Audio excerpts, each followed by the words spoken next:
안녕하세요. 오늘도 서연살롱을 찾아주셔서 감사합니다. 저는 결혼한 지 3년 조금 넘었고 지금은 열심히 아이를 갖기 위해 노력하고 있는 잠정적 전업주부 여성입니다. 남편과는 특이하게 단골 식당에서 오지랖 넓은 사장님의 주선으로 만나게 되었어요. 저나 남편이나 첫눈에 반한 건 아니었지만 둘 다 만나는 사람이 없어서 밥 친구, 술 친구 하다 정이 들어 사귀게 된 케이스였죠. 처음 사귈 때는 설마 결혼까지 하겠어? 이런 마음이었던 것 같은데 한 3년 만나니까 이 사람이 내 남편감이구나 하는 생각이 들더라고요. 그리고 그에 반면 남편은 결혼에 대한 생각은 전혀 못하고 있다가 직장 생활이 힘들어 마음고생을 하고 있을 때 저는 잘 기억이 나지 않지만 제 말을 듣고 남편이 하는 순간이 있었다고 했는데요. 내가 별거 아닌 일에 열을 내나? 사실은 무시해도 그만인데 내가 너무 신경을 써서 스트레스 받는 걸지도 모르겠네. 이렇게 생각을 하니 조금씩 오랜 시간 자기를 괴롭히던 두통도 사라지고 편안해졌다고 했어요. 그래서 그때 처음으로 남편은 저와 결혼을 해야겠다 결심하게 되었다고 했는데 그런 거 보면 사람마다 각자 이 사람이다 하는 순간은 저마다 다른 것 같더라고요. 그리고 어찌되었던 서로 연인에서 배우자감으로 생각하게 된 저희 둘은 자연스럽게 연애에서 결혼으로 넘어오게 되었고 양가도 누가 더 잘 살고 잘 나가고 그런 게 없다 보니 결혼 준비도 무난했는데요. 그래도 아들 가진 엄마라고 시어머니는 좀 저에게 까탈을 부리셨어요. 자기 아들이 너무 착하고 순해서 결혼하면 마누라 치마폭에 쌓여 살까 걱정이다. 또 저와 저희 집에 공들여 키운 아들을 뺏긴 기분이라 허전하다. 이런 불필요한 말로 제 심기를 건드릴 때도 있었는데 그럴 때면 남편은 정색을 하며 엄마 이상한 소리 좀 하지 마. 뺏기긴 뭘 뺏겨.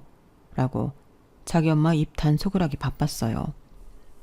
그리고 그나마 다행인 건 시아버님만큼은 무엇이 옳고 그른지가 분명했고 인품이 좋으신 편이셨는데 딱 한 사람 자신의 부인인 시어머니에게는 좀 말씀을 차갑게 하시고 단호하신 분이셨어요.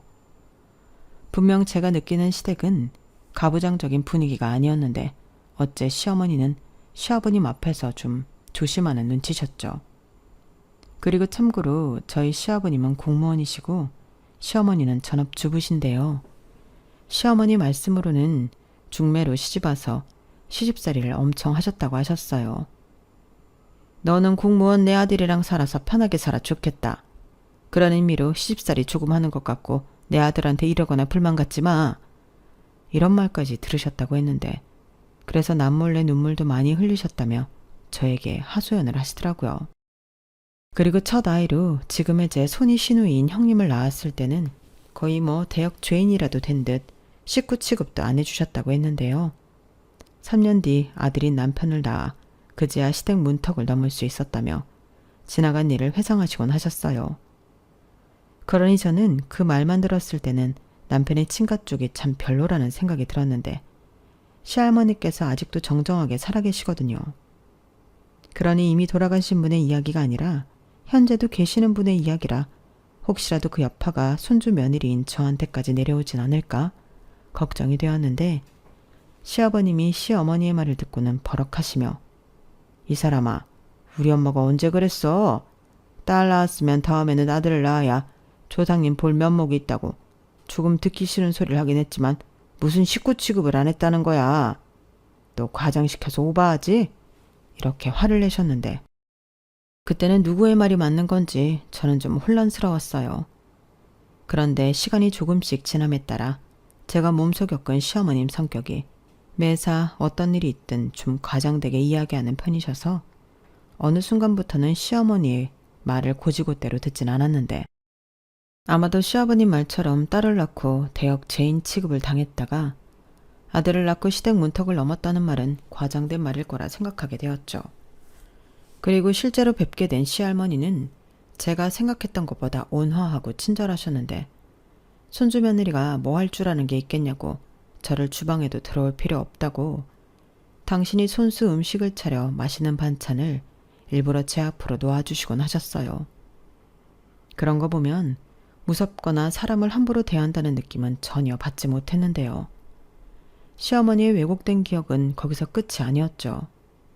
시어머니는 당신이 중매로 시집 왔을 때 당신 친정이 엄청난 부자였다며 시아버님 집에서 당신을 돈 보고 결혼시키신 거라고 하셨는데 큰오빠, 즉 남편의 외삼촌이 큰 사업을 하다 말아먹어 그 많던 재산도 날아갔다고 하셨어요.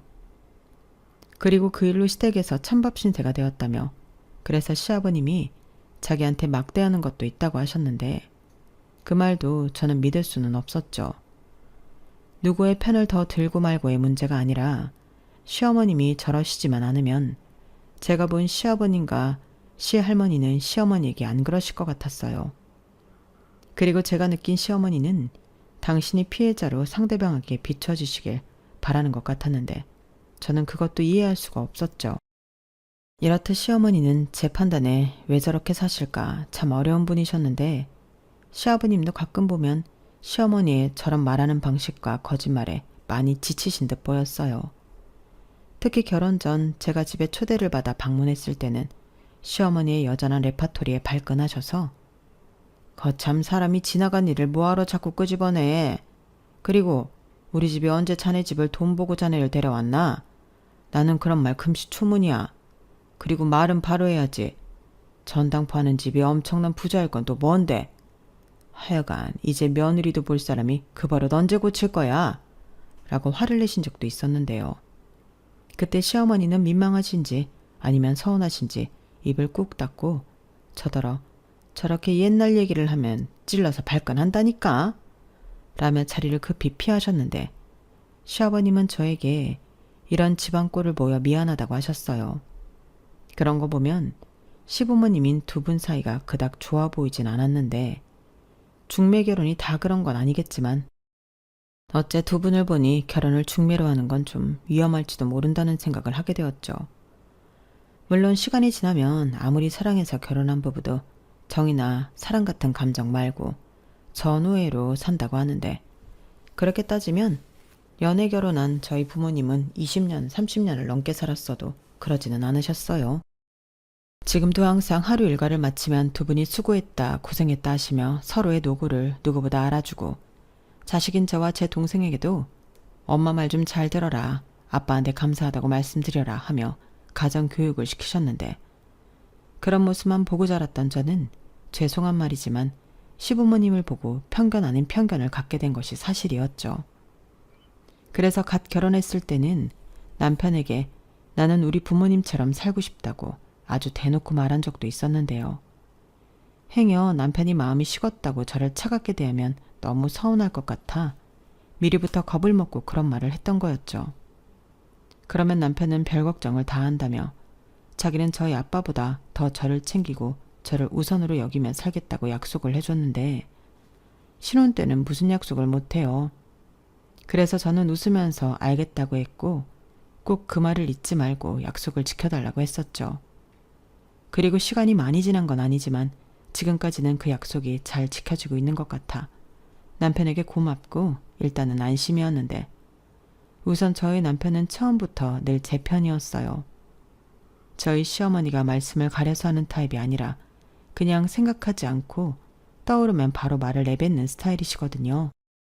물론 상대가 누구냐에 따라 다르게 말씀을 하시긴 하는데 그 상대가 며느리같이 당신 아랫사람이면 아무 말 대잔치처럼 당신 하고 싶으신 말을 전부 다 하시는 못된 버릇이 있으셨어요. 그래서 처음에는 그게 좀 적응이 안 돼서 상처를 받을 때도 많았는데 그럼 남편은 행여 그 불똥이 자기한테 튀고 제가 못 산다고 할까봐 득달같이 제 편을 들기 바빴죠.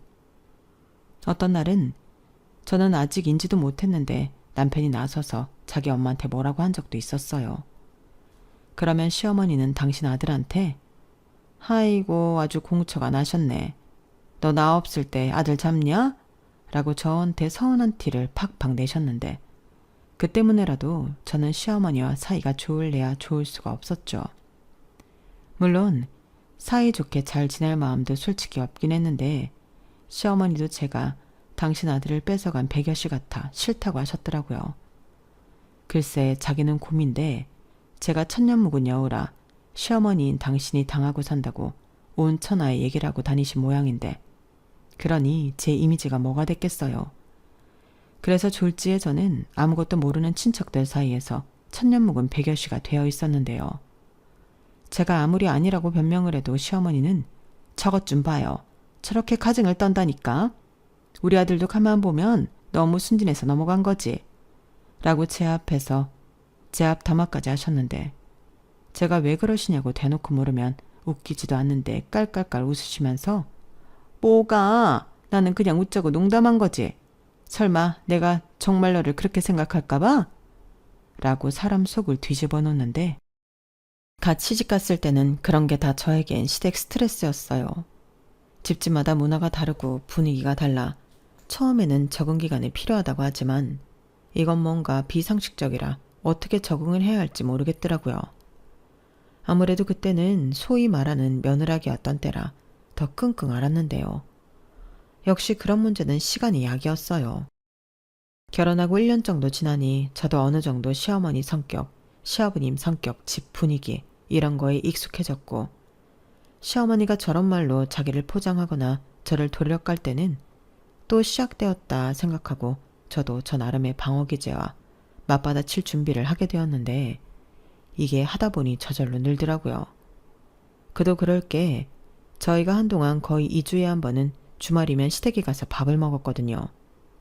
시어머님이 저나 남편에게 전화해서 아들 보고 싶다고 그렇게 집에 좀 오라고 노래를 하시는데 마음 같아서는 그럼 아들인 너만 가라 하고 남편만 보내고 싶었지만 시어머니의 그 못난 성격에 어떤 말을 나중에 어떻게 하고 돌아다닐지 무서워서 꾸역꾸역 내키지 않았지만 시댁을 갔어요.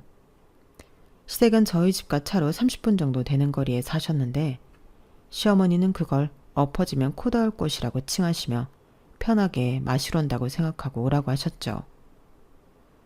고부 사이가 좋으면 그도 그럴 수도 있는 일인데 우선 사이가 그닥 좋지 않았기 때문에 저는 거리가 30분이 아니라 한 3시간이면 좋겠다고 생각한 적도 많았는데 그래서 다음 집은 무조건 멀리 떨어진 동네에서 구하겠노라고 다짐하고 또 다짐했어요. 그렇게 1년 남짓한 시간을 보냈는데 시간이 지남에 따라 시어머니는 저에게 손주 타령을 하기 시작하셨죠. 마치 무슨 교본이라도 있어 순서 같은 게 정해진 것처럼 손주 타령을 하셨는데 시집살이의 잔소리까지 아마 남편이랑 그닥 사이가 좋지 않았다면 바로 이혼감이었죠. 시어머니가 너무 유별나서인지 신혼생활은 그의 상대적으로 매일 즐겁고 행복했거든요. 그리고 이런 제 모습을 본 사람들은 시어머니랑 같이 사는 것도 아닌데 어쩌다 한번 보면서 시집살이라고 칭할 건 뭐가 있냐고 저더러 오바한다고 하는 사람도 있었는데 그건 겪어보지 않은 사람이 뭘 몰라서 하는 소리였어요. 적어도 저는 그게 다 시집살이처럼 느껴졌으니까요. 며느리라면 누구나 아시겠지만 시댁에서 밥을 먹으면 뭐 밥만 먹고 올 수 있나요? 육체 노동도 하고 감정 노동도 하는 거죠. 그럼 집에 오면 녹초가 되는 게 당연한데 여기서 더 싫은 건 내 금쪽 같은 휴일을 그렇게 보냈다는 사실이었어요. 다음 날 출근을 해야 하니까요. 그런 가뜩이나 싫은 월요일이 더 싫고 24시간이 아니라 36시간 정도 되는 것처럼 길게 느껴졌는데 이걸 다행이라고 해야 하나? 싫은 게 있으면 또 좋은 것도 있긴 했죠. 시댁을 다녀오고 난 뒤 주중은 남편이 그렇게 저한테 잘할 수가 없었거든요.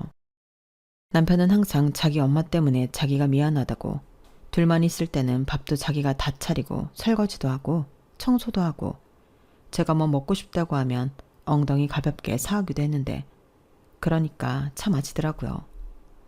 그런데 결혼하고 1년이 지나니 이젠 그런 것도 약효가 떨어졌는데 그건 시어머니가 손주 타령을 하시면서 이젠 시댁에 가지 않아도 저에게 전화로 잔소리를 늘어놓으셨는데 정말이지 안 겪어본 사람은 모를 겁니다.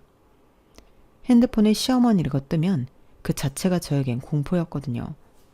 그리고 제가 밖에서 일하는 며느리인데 시어머니는 그런 것도 안중에 없는 사람이었고요. 당신이 언제 전화를 하든 제가 다 받아야 한다고 생각하셨어요.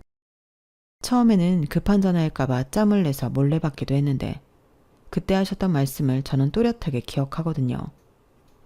나는 첫째로 딸 낳고 많이 힘들었어. 시댁 눈치도 보이고 어쩐지 남편도 실망한 것 같고 그러니까 너는 무조건 첫째로 아들을 낳아라? 이렇게 말씀하셨는데, 아니 이게 뭐 아들을 낳겠다고 하면 바로 그렇게 되는 게 아니잖아요. 게다가 제가 어머니 지금 제가 급한 회인 중에 나온 거예요. 무슨 일 있으세요? 라고 서두를 시작했는데 저런 말을 장황하게 하시니 제가 얼마나 벙적게요. 그래서 바빠서 이만 끊어야 한다고 죄송하다고 전화를 끊고 황당함을 뒤로한 채 다시 회의실로 갔었는데 그날 상사한테 회의에 집중 못한다고 깨지고 시어머니한테는 이상한 소리나 듣고 진짜 우울해서 내가 이러려고 결혼을 했나? 나 술이 땡기는 걸 겨우 참았어요.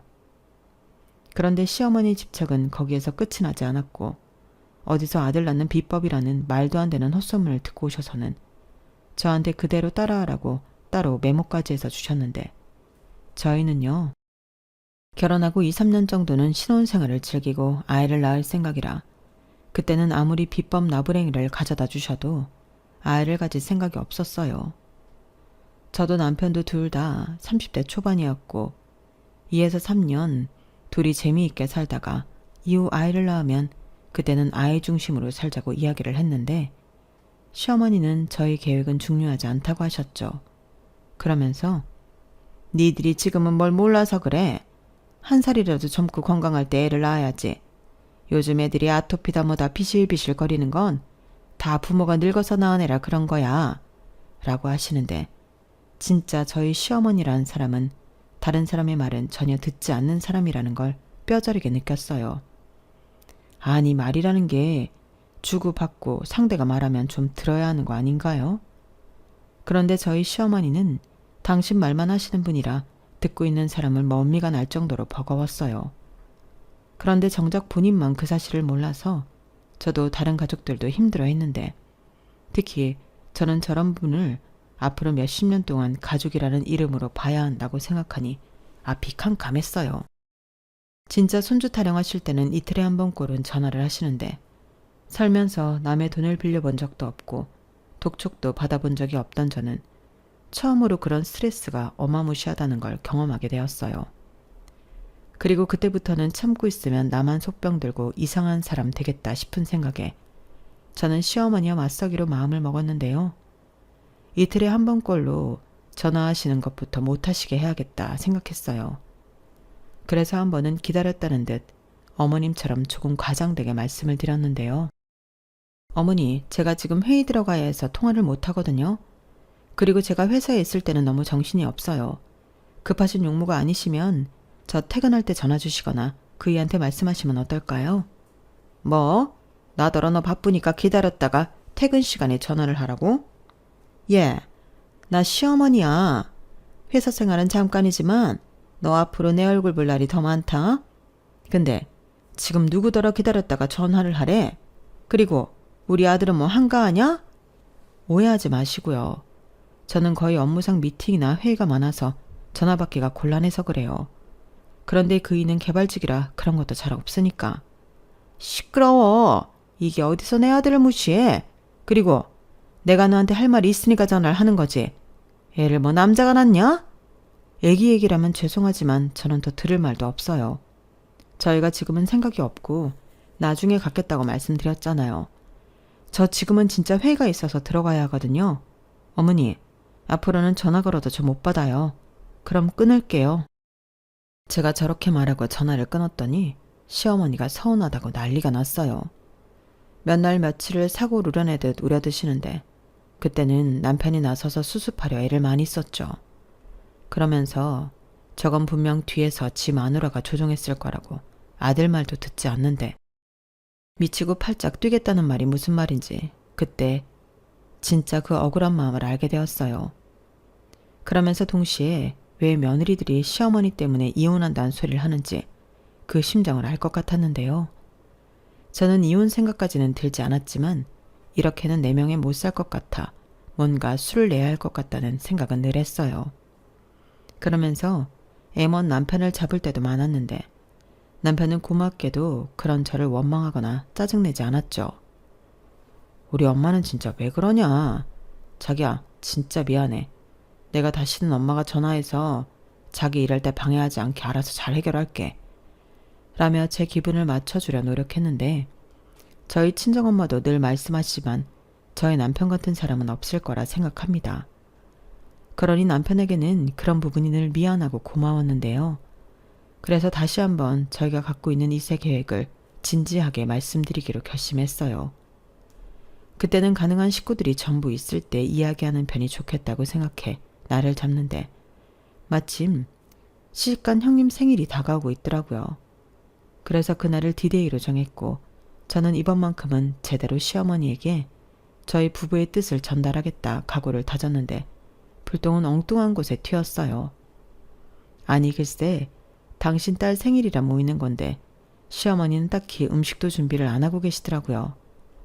그에 반면 시아버님은 오랜만에 시집간 딸이 집에 왔다고 좋아하셨는데 분위기를 보아하니 전날 두 분이 부부싸움을 하신 듯 보였어요. 아주 찬바람이 겨울왕국 저리 가라더라고요. 그래도 그렇지 하나뿐인 딸 생일인데 미역국도 없다는 게 말이 되나요? 옆에서 슬쩍 보니 형님도 살짝 서운한 눈치였는데 저는 안 되겠다 싶어 남편에게 저희 나가서 밥을 사자고 이야기했어요. 어차피 드릴 말씀도 있고 겸사겸사 나쁘지 않을 것 같았는데 남편도 좋다고 하더라고요. 그래서 나름 괜찮은 식당을 검색해서 부랴부랴 전화로 예약해 식사 대접을 했는데 형님이 고맙다고 하셨어요. 음식도 너무 맛있고 마음도 너무 고맙다며 제 손을 따뜻하게 잡아주시는데 저도 덩달아 보람있고 기분이 너무 좋았죠. 그래서 식구들 모두 모인 김에 2세 계획 이야기를 좀 구체적으로 식구들에게 하고 싶다고 제가 먼저 얘기를 꺼냈는데요. 형님에겐 4살 예쁜 딸이 있었거든요. 그러니 첫 조카인 형님의 딸을 남편이 참 예뻐했는데 남편은 저더러 이야기 편하게 하라고 하면서 자기는 조카랑 놀기 바쁘더라고요. 그런데 그 모습을 본 시어머니가 저거 좀 봐라. 우리 아들이 애기를 얼마나 좋아하는데 무슨 니들 애를 만들 생각을 해야지 무슨 놈의 계획을 세워? 나는 그런 계획 없이 애 둘 낳고 잘 살았다. 라고 벌써부터 심기가 불편한 기색을 보였는데 처음으로 남편이 밉더군요. 왜 하필이면 그때 조카랑 놀고 있어서 사람 입도 못 대게 저러나 저는 남편을 째려봤어요. 그래도 할 말은 해야 했고 적어도 오늘 이후로는 이 문제로 부딪히는 일이 없길 바랬는데 그래서 저는 용기를 내어 저희도 내년 중반부터는 아이를 갖도록 노력할 생각이라고 계획을 말씀드렸어요. 그래서 내후년이나 그 이후에 아이를 낳고 싶다고 그 전까지는 저희 부부도 둘만의 시간을 좀 보내면서 추억을 많이 만들고 싶다고 이야기를 했는데요. 시아버님도 형님 네의 분도 고개를 끄덕이며 좋은 생각이라고 하셨어요. 하지만 예상했던 대로 시어머니는 웃기고 있네. 애가 뭐 니들이 갖자고 하면 기다렸다는 듯이 생기는 줄 아니? 노력을 하라는 거지 노력을. 그러다 안 생기면 어쩔 거야? 라고 무조건 지금부터 열심히 부부생을 하라고 강요하셨는데 그러자 옆에서 듣던 형님이 저를 도와주고 싶으셨는지 이렇게 말씀하셨어요. 에이 엄마는 뭘 또 그렇게 과장해서 말해. 둘이 아직 어리고 건강한 게 왜 애가 안 생기겠어? 그리고 올케가 애기 낳으면 엄마가 봐줄 거야? 그런 거 아니면 요즘은 애 낳아라 마라. 아무리 시어머니라고 해도 강요하면 안 돼. 올케 지금 일하는데 애 낳으면 출산휴가에 육아휴직까지 눈치 보이는 건 올케잖아. 이렇게 말씀하시는데 제 속이 다 시원하더라고요. 사실 저희 회사가 출산휴가까지는 뭐라고 하지 않지만 남자든 여자든 육아휴직을 한다고 신청하면 좋은 시선으로 보지 않았어요. 오래된 일이긴 하지만 제 눈으로 육아휴직을 쓴 과장님 채상이 본인의 의사와는 상관없이 빠지는 것도 봤는데 저런 취급을 당할 바에는 회사를 그만둬야 한다고 어린 마음에도 생각했거든요. 그리고 실제로 저는 아이를 낳으면 육아휴직이 아닌 퇴사를 하고 제 손으로 아이를 키울 생각이 있었기 때문에 덜컥 아이가 생기는 것도 지금 당장은 반갑지 않았죠. 하지만 시어머니는 당신 딸이 하는 소리에도 왜 그런 게 눈치가 보여? 요즘은 펍으로 다 된다며. 내 친구 며느리도 육아휴직 다 쓰고 멀쩡히 회사 복직했어. 라고 하시는데 사회생활을 전혀 하지 않으셨던 시어머니에겐 어째 통하지 않는 말처럼 느껴졌어요.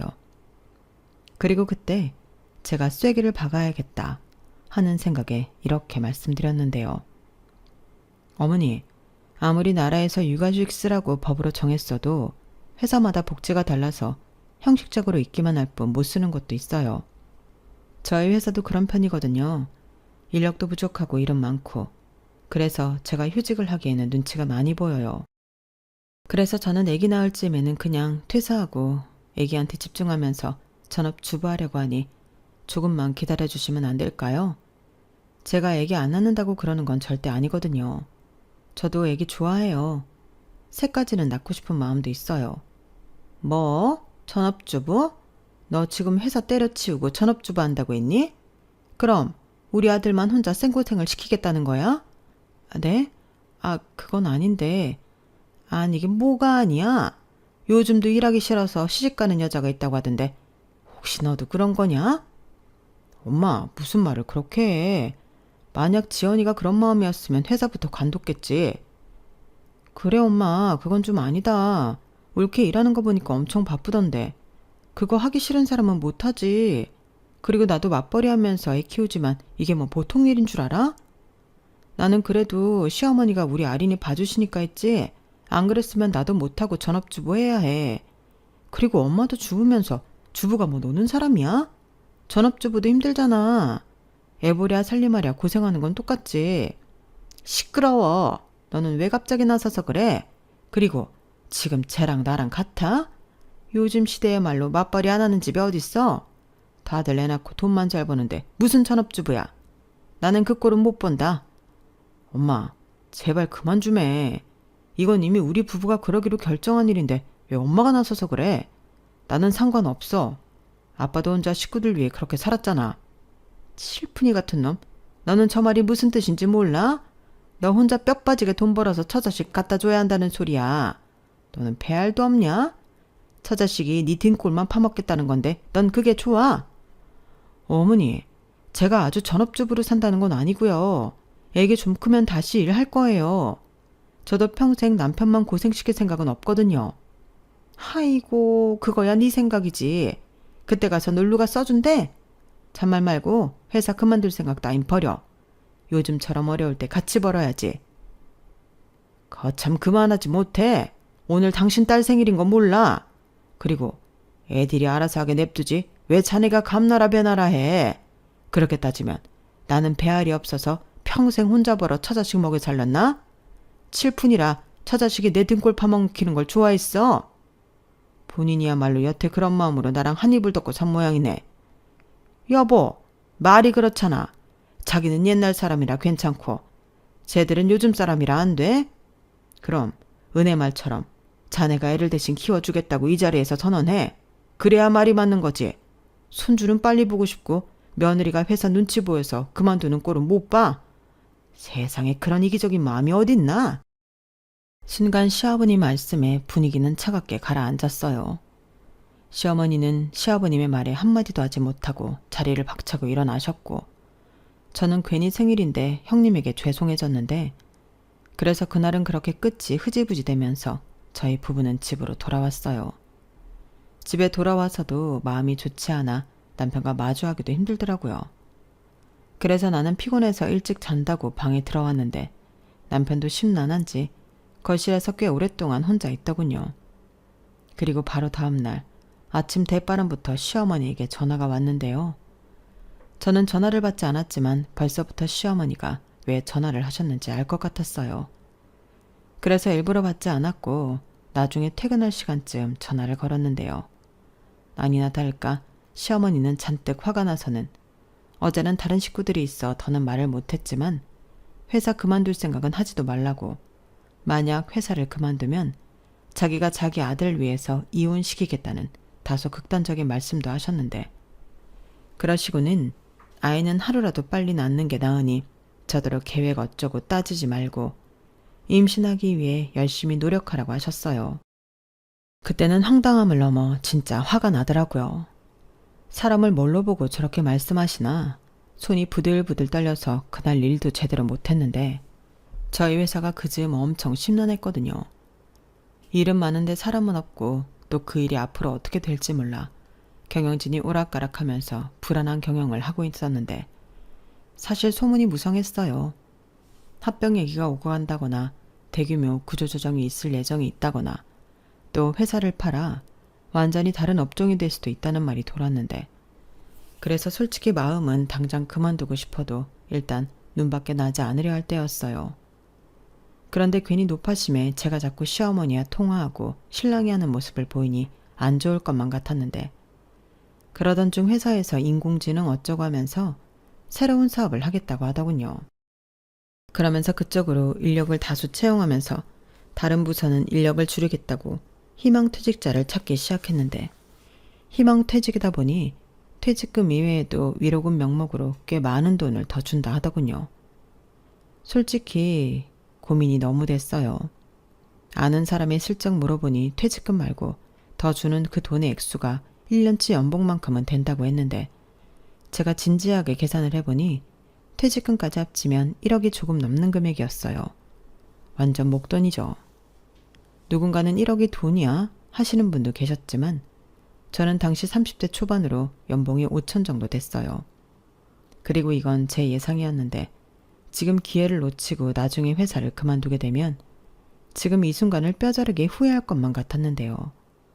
저라고 나중에 인원 감축 명단에서 빠질 수 있다는 장담을 할 수 없으니까요. 그래서 우선 남편과 상의를 해보자 하는 생각에 남편과 이야기를 했는데, 남편은 단번에 이렇게 말하더군요. 자기야, 완전 대박이다. 어차피 우리 내년부터 애기 가지려고 했는데 돈 더 준다고 할 때 그만두는 게 땡큐지. 이건 뭐 회사 다녀도 결국 그 돈 벌려고 일하는 거 아니야? 그런데 그 돈을 그냥 준다는데 당연히 희망퇴직을 해야지. 그래도 어머님이 가만히 있지 않으실 텐데. 전에 나더러 회사 그만두면 자기랑 이혼시킨다고 하셨어. 알아. 그냥 하는 협박이지. 우리 엄마 스타일 알잖아. 그리고 자기가 아무리 우리 엄마지만 당사자는 난데 그게 무슨 말이야? 이혼을 어떻게 내 의사를 무시하고 시키냐? 내가 애도 아니고. 그리고 저혼 신경 쓰이면 말하지 마. 같이 사는 것도 아닌데 어떻게 알아? 그래도 될까? 그러다 나중에 걸리면 괘씸하다 하실 텐데. 이렇게 하나 저렇게 하나 똑같아. 그럼 자기 편할 대로 해. 아마 바로 이야기하면 허구한 날 집에 쳐들어와서 자기만 들들 볶겠지. 그러지 말고 자기 이참에 배우고 싶었던 거나 하고 싶었던 것 좀 해. 애기 낳으면 그럴 시간도 없잖아. 자기야, 진짜 고마워. 나는 다른 건 몰라도 진짜 남편 복 하나는 있는 것 같아. 그렇게 말해줘서 이제 좀 마음이 놓인다. 사실 나 요즘 번아웃이었거든. 이 눈치 저 눈치 보느라 피가 말랐어. 그래, 그런 것 같더라. 근데 거기에 우리 엄마까지. 진짜 미안해. 자, 그럼 이제 우리 마눌리는 방학이네. 짱 부럽다. 우리 회사는 희망퇴직 안 받나? 뭐라고? 그럼 둘이 같이 놀자고? 그건 안 돼. 농담이야. 설마 그러겠어? 나는 내 가족 부양해야지. 걱정하지 마. 남편 있는데 무슨 걱정이야. 저는 남편이 정말 고마웠어요. 그리고 다음날 당당하게 희망퇴직 신청서를 회사에 냈고 한결 편안해진 마음으로 회사 정리를 하기 시작했는데, 참, 재수도 없지. 시어머님 저희 집에 오셨다가 제가 희망퇴직한다는 걸 알게 되셨어요. 제가 관련 서류들을 거실 테이블에 올려놓았는데 정리한다고 밑에 넣어둔 서류를 시어머님이 꺼내서 보셨더라고요. 그런데 불같이 화를 낼 줄 알았던 시어머니는 저더러 잘했다고, 회사가 망할 것 같으면 돈 줄 때 나오는 게 맞다고 웬일로 제 칭찬을 하셨는데, 어안이 벙벙했지만 혼나지 않았으니 다행이라고 생각했죠. 그래서 나름 처세를 좀 해보려고 예상보다 빠르지만 임신 준비를 해볼까 한다고 말씀도 드렸는데, 시어머니는 잘 생각했다고 하셨어요. 얼굴을 보아하니 꽤 좋아하시는 얼굴이라 잘 됐다고 간담을 쓸어내렸는데, 며칠 뒤 갑자기 시어머니 저더러 다른 가족들 몰래 둘만의 대화를 좀 해보자고 하시더라고요. 아니, 가족들 몰래 둘만 할 이야기가 뭐가 있죠? 그런데 시어머님은 다른 가족들 몰래 사채 빚이 있었다고 저더러 그 돈을 갚아달라고 하셨어요. 다 해서 8천만 원 조금 넘는데 원금은 2천만 원인데 이자 때문에 그 지경이 된 거야. 또 금방 9천 되고 1억 될 거라고 하는데, 그럼 진짜 나 니네 시아버지한테 난리 나는 거거든. 설마 시어머니 이혼당하는 거 보고 싶은 거 아니지? 너 나중에 나 없으면 시아버지 부양해야 한다. 이렇게 나중에 시아버지 모실 것 아니면 네가 돈 좀 내줘. 어이가 없었어요. 그런데 2천만 원은 어쩌다 빌리신 거예요? 그것도 사채로? 그게 네 시아버지라는 인간이 생활비를 아주 쥐똥만큼만 주거든. 그래서 내가 투자도 좀 하고 개도 좀 하고 그러면서 돈을 좀 굴렸거든. 사실 나 수완 좋은 사람으로 유명해. 근데 이번에 좀 큰 투자처에 투자를 하느라 아는 사람한테 돈을 좀 빌렸어. 그래서 전 재산에 빌린 돈까지 5천만 원 넣었는데 그게 사기였던 거지. 근데 내가 가진 거 다 털어서 사기를 당했는데 빌린 돈을 어떻게 갚아? 그래서 돌려막고 또 돌려막고 하다 보니까 은행은 내가 수입이 없어서 안 된다고 하고 어쩔 수 없이 사채로 빌렸지. 안 그러면 집에 도축장 날아간다고 하는데 겁났거든. 근데 얘 사채는 사채더라. 이게 더 무서워. 어머니 당연하죠. 어떻게 겁도 없이 사채를 쓰셨어요? 몰라서 그랬지. 그래서 내가 이렇게 너한테 부탁하잖아. 그래도 사람이 아주 죽으라는 법은 없다고. 네가 퇴직금을 땡겨받게 될 줄 누가 알았겠니? 그때 수령금액 보니까 1억이 넘던데 너무 잘 됐지. 너 내 빚 갚아도 돈 남잖아. 어머니, 그 돈 제가 그동안 힘들게 회사 다녀서 번 돈이에요. 그리고 앞으로 애기 낳으면 또 써야 하는 돈이지 어머니 빚 갚아드릴 돈이 아니에요. 뭐라고? 그래서 너는 지금 시어머니가 사채빚으로 힘들어한다고 사정을 하는데 그 돈을 못 갚아준다는 거야? 네. 어머 기가 막혀. 너는 내가 웃음니? 앞으로 너는 평생 내 아들이 벌어다주는 돈 까먹으면서 살 텐데 너는 염치도 없다. 염치가 있어서 그러는 거예요. 어머니 말대로 제가 앞으로 어떻게 될지 모르지만 남편 돈으로 살아야 하는데 저도 쥐고 있는 돈이 있어야죠. 아무리 그 돈을 어머니 빚 갚아드렸다고 해도 뭐가 달라지겠어요. 없어지는 건 똑같죠. 뭐? 뭐가 똑같아? 그깟 푼돈 가지고 지금 나한테 유세 떠냐? 내가 기껏 내 아들 등골 파먹고 사는 것도 눈 감아주려고 했더니 너는 진짜 안 되겠다. 저는 제가 뭘 잘못했는지 저에게 화를 내는 시어머니를 보고 억울했어요.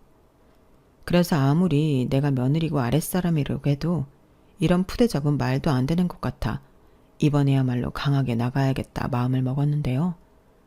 그래서 어머니는 그런 푼돈도 없으셔서 저를 불러다 가족 몰래 비밀 이야기를 하시냐고. 저는 못 들은 걸로 하겠다고 했어요. 그러면서 그딴 데 허무하게 쓸 제 피 같은 돈이 아니라고. 시어머니 말처럼 정말 유세를 한번 떨어봤는데요. 이래서 번 성스러운 돈을 저리 쉽게 이야기하는 사람에겐 유세를 떨어도 괜찮다고 생각했어요. 그러자 울그락불그락 얼굴이 썩어가는 시어머니셨는데 마침내 또 그 이야기를 하시더군요. 너 내 빚 안 갚아주면 내 아들이랑 이혼시킬 거야. 저는 이미 예상한 일이었어요. 그래서 그럼 저 그냥 이혼할게요. 어차피 회사도 정리해서 시간도 많은데 이혼 서류 준비해서 그 애한테 사인하라고 하죠 뭐. 라고 말했는데요. 시어머니가 당황한 얼굴로 잠시 주춤하더니 너 이제 백수야. 그럼 내 아들 돈 없이 어떻게 지내고 그래? 이렇게 말씀하셨는데요. 저는 튀어나오는 웃음을 겨우 참았어요. 그리고 여유를 부리며 저 돈 있잖아요. 그리고 지금부터 천천히 다른 일 찾아보죠. 저 이래봬도 오라는 곳 많아요. 라고 했는데 나중에는 시어머니가 울 것 같은 얼굴을 하셨죠. 모르긴 몰라도 자존심이 엄청 상하셨을 거예요. 그리고 동시에 이걸 어떻게 해결해야 하나 막막해 보이셨는데 결국엔 비빌 언덕은 시아버님 뿐이지 않을까 생각했지만 시어머니는 당신 딸에게 손을 벌리셨더군요. 당연히 형님은 그런 돈이 어딨냐고 펄쩍 뛰었고 친정에 와서 한바탕 하는 바람에 시아버님도 알게 되셨는데요. 집안이 아주 발칵 뒤집혔어요. 저희 부부도 당장 오라고 호출을 받았거든요. 그렇게 도착한 시댁에서 시아버님은 네 시어머니가 혹시 며느리에게 너한테도 돈 얘기했니? 사채비 갚아달라고? 라고 저에게 물으셨는데 시어머니는 말하지 말라는 듯 도리질을 아주 격하게 했지만 저는 시어머니의 부탁을 들어드릴 이유가 없어서 그렇다고 했어요. 그리고 다른 가족들이 보는 앞에서 남편에게 줄 게 있다고 이혼 서류를 내밀었는데요. 제가 불난 집에 제대로 휘발유를 뿌렸죠. 남편이 이게 뭐냐고 펄쩍 뛰었고 저는 시어머니를 보면 어머님이 당신 빚 안 갚아주면 이혼시킨다고 했어. 그래서 그냥 내가 한다고 했지. 그러니까 자기 여기다 도장 찍어. 여기 식구들 다 있으니까 증인 지장도 받으면 되겠다. 라고 했는데 그 말이 시아버님은 시어머니에게 왜 잘 사는 자식들을 자기 때문에 이혼시키냐고 이혼 우리가 하자고 하셨죠. 그러면서 제가 준비해간 이혼 서류에 당신 이름을 쓰고 서류를 작성하기 시작했는데 시어머니가 기겁을 하시며 그 서류를 뺏어다 찢으셨어요. 그러면서 이게 다 저 때문이라고 씩씩거렸는데요. 남편이 충격을 많이 받았어요. 제가 아무리 화가 나도 비밀이라고 하는데 남편 속상할까봐 그때까지 말을 하지 않았거든요. 그리고 솔직히 이혼할 생각도 전혀 없었는데 나중에 시어머니가 이혼 어쩌고 하면 협박용으로 쓰려고 준비해 놓은 거였어요. 그런데 이렇게 크게 터지게 될 줄 몰랐고 제가 부은 휘발유에 정말 집이 산산조각이 날 것만 같았는데 내가 너무 심했나? 그런 죄책감도 들더라고요. 하지만 남편은 도저히 이렇게는 못 산다고 시어머니와 절연을 하겠다 선언했는데 시아버님도 그러라고 하셨어요. 어차피 은혜는 시집가서 출가 외인이고 은혁이도 자기 색시 있는데 이제 우리 가족은 뿔뿔이 흩어져 살자. 내가 죽어도 니들 신세는 안 질 거니까 걱정하지 말고 저기 있는 저 여자도 괜히 엄마랍시고 거들 거 없어. 어머 여보, 지금 그게 무슨 말이야? 나도 지친다고. 내가 언제까지 자네가 이런 사고를 치는 걸 참고 사나. 개벌은 남 못 준다고 그동안 돈놀이하고 빚지고 사기당해 빚지고 돈사고를 얼마나 쳤어. 그때마다 자네가 나한테 그랬지. 다시는 안 한다고. 손모가지 걸고 안 한다고. 또 그런 일 있으면 자네 발로 집 나간다고 했잖아. 근데 자네가 자네 발로 나갈 거야? 아니잖아. 그래서 내가 내쫓는 거야. 이 집도 팔아서 나는 아무도 모르는 곳에 들어가 살 거고 행여 애들한테 빌부터 산다는 소리 들으면 내가 자네 정말 가만두지 않을 거니까 그런 줄 알아. 여보, 내가 잘못했어. 근데 지금은 나도 억울해. 이건 안 당해보면 모른다니까? 얼마나 감쪽같이 속이는데 억울해. 억울은 무슨. 나야말로 자네랑 산 세월이 억울하네. 자, 다들 해산. 알아서 잘 살아. 그날이요. 시어머니는 안 된다고 현관문을 막아서고 시아버님은 힘으로 뜯어내고 저희 남편은 저더러 신경 쓸 거 없다고 저를 데리고 그 집을 나왔어요. 그러면서 남편이 정말로 자기는 농담이 아니라며 시어머니와 영 끊고 살 거라고 다시는 이혼 소리 하지 말라고 무섭게 말했는데 단순히 보여주기 위한 거였지만 제가 너무 미안했어요. 그래서 미안하다고 진짜 이혼할 생각은 아니었다고 말했는데 남편이 나중에 흐느끼면서 울었어요. 그 모습을 보는데 어찌나 제 마음이 미어지던지 저는 잘못했다 했죠. 그 이후 정말로 남편은 시댁에 가자는 소리도 하지 않고 오로지 저와 있는 시간을 소중히 여겼는데 괜히 제가 시댁이 정말 어떻게 됐을까봐 불안했어요. 그래서 끙끙 앓다 며칠 뒤 형님에게 연락을 했는데요. 형님이 시어머니의 빚을 적금을 깨서 해결했다고 하시더군요. 옳게 미안해. 우리 엄마한테 그런 소리까지 듣게 하고. 그래서 나도 주기 싫었는데 그래도 어쩌겠어. 내 엄마인데. 그래서 마지막이라고 생각하고 해줬어. 그러니까 우리 엄마가 올케한테 돈 얘기하러 찾아가는 일은 없을 거니까 걱정하지 말고 내 동생이랑 잘 살아. 둘이 얼마나 잘 어울리고 예쁜데. 헤어지지 말고 예쁜 애기도 낳고. 알겠지? 형님은 마치 이 통화가 마지막이라도 되는 것처럼 이야기를 하셨어요. 그 때문에 제가 눈물까지 났는데 그러지 말자고 우리는 서로 왕래하고 지낼 수 있지 않냐고 제가 울먹이며 말했어요. 그리고 제가 너무 극한 데까지 상황을 몰아 죄송하다고 했는데 형님은 남편처럼 괜찮다고 하셨어요. 언제고 터질 일이었다고 하시면서 마음 쓰지 말라고 하셨는데 그래도 제 마음은 마냥 좋진 않더라고요. 그리고 그 일이 있고 서너 달이 지났을까? 형님에게서 다시 연락이 왔는데 결국 시아버님은 시어머니와 이혼을 하시기로 하셨답니다. 그러면서 형님이 갚아드린 시어머니 빚은 시아버님이 이자까지 쳐서 갚아줬다고 하셨는데요. 시아버님은 모든 것을 정리하고 고향에 내려가 시할머니와 함께 사시겠다고 하셨대요. 그러니 지금은 말고 나중에 자기네와 함께 잘 지내나? 보러 가자 하시는데 시아버님이 자식들을 위해 큰 결심을 하셨구나 싶었죠. 그런 생각을 하니 저도 앞으로는 시아버님이 걱정하지 않도록 남편과 싸우지 않고 평생 잘 살아야겠다는 생각을 하게 되었는데요. 그 이후에도 시어머니에게 몇 번의 연락이 왔지만 저는 받지 않았어요. 저희 부부의 예쁜 천사는 아직 소식이 없는데 언젠가는 꼭 찾아올 거라 믿고 있기에 저희 부부는 포기하지 않고 기다리고 있어요. 그러면서 저는 그동안 직장 다니면서 못했던 취미 생활도 하고 사람들도 자주 만나고 그랬는데 다행히 대학 선배가 재택으로 할 수 있는 일이 있다고 소개도 해주셔서 지금은 집에서도 많은 돈은 아니지만 돈도 벌고 있답니다. 얼마 전에는 그렇게 번 돈으로 남편에게 그럴싸한 명품 지갑 선물도 해줬어요. 남편은 필요 없다고 저 갖고 싶은 걸로 바꾸라고 했지만 저는 이미 너무 좋은 걸 가져서 갖고 싶은 게 없다고 했죠. 엄마 아빠가 너무 재미있게 지내면 저희 아기 천사도 질투가 나서 금방 찾아오지 않겠어요? 그런 마음으로 기다림 또한 행복하게 하고 보내려 노력하고 있어요. 그리고 이건 소문으로만 들어서 확실하진 않은데 시어머니는 동네 식당에서 설거지 아르바이트를 하며 근근히 먹고 산다고 하시네요. 지금도 그 버릇은 못 고쳤는지 거짓말하다 된통 망신도 당하고 요즘은 거의 숨어서 조용히 지낸다고 하는데 부디 그렇게라도 그 나쁜 버릇 고치고 당신 남은 인생을 위해서라도 성실하고 정직하게 사셨으면 좋겠습니다. 저희 시아버님은 이제 농사꾼이 다 되어 겉모습부터 완전 다른 분이 되셨어요. 시할머님이 혼자 계셔서 늘 이렇게 살고 싶으셨다고 하시더니 얼굴이 부쩍 좋아지셨는데 언제 농사일을 다 배우신 건지 지금은 때 되면 쌀이다 고구마다 감자다 양파에 마늘까지 돈 주고도 사 먹지 못할 귀한 것들을 자식들에게 보내주고 계세요.